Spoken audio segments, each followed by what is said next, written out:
একটা পুরনো আমবাগানের পাশে থাকত একটা মোটা বট ডোরাকাটা বিড়াল। সে এতটাই মোটা ছিল যে হাঁটলে তার পেট দুলে দুলে চলত। সারাদিন খাওয়া আর রোদ পোহানো, এই ছিল তার কাজ। ইঁদুর ধরার কথা সে বহু আগেই ভুলে গেছে। একদিন সেই আমবাগানে এল একটা চঞ্চল বানর। বানরটা খুব চালাক, চোখে দুষ্টুমি আর মাথায় বুদ্ধি। সে দেখল বিড়ালটা গাছের নিচে শুয়ে ঘুমাচ্ছে।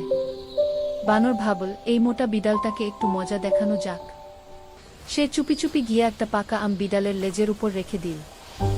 হঠাৎ আমটা পড়ে যেতেই বিড়াল লাফিয়ে উঠল। বিড়াল রেগে গিয়ে বলল, কে কে আমার ঘুম নষ্ট করল?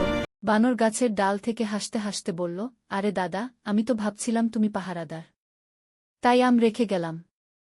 বিড়াল প্রথমে খুব রাগ করলেও বানরের কথা শুনে একটু লজ্জা পেল। সে বুঝল সে আসলে অলস হয়ে গেছে।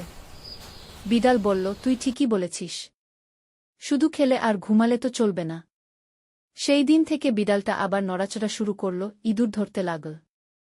আর বানর? সে আর দুষ্টুমি না করে বিড়ালের ভালো বন্ধু হয়ে গেল। শিক্ষা: অলসতা মানুষ বা প্রাণী দুজনকেই দুর্বল করে দেয়, আর বুদ্ধি থাকলে বন্ধুত্বও গড়ে ওঠে। যদি ভিডিওটি ভালো লাগে তাহলে লাইক, কমেন্ট, শেয়ার এবং সাবস্ক্রাইব করুন।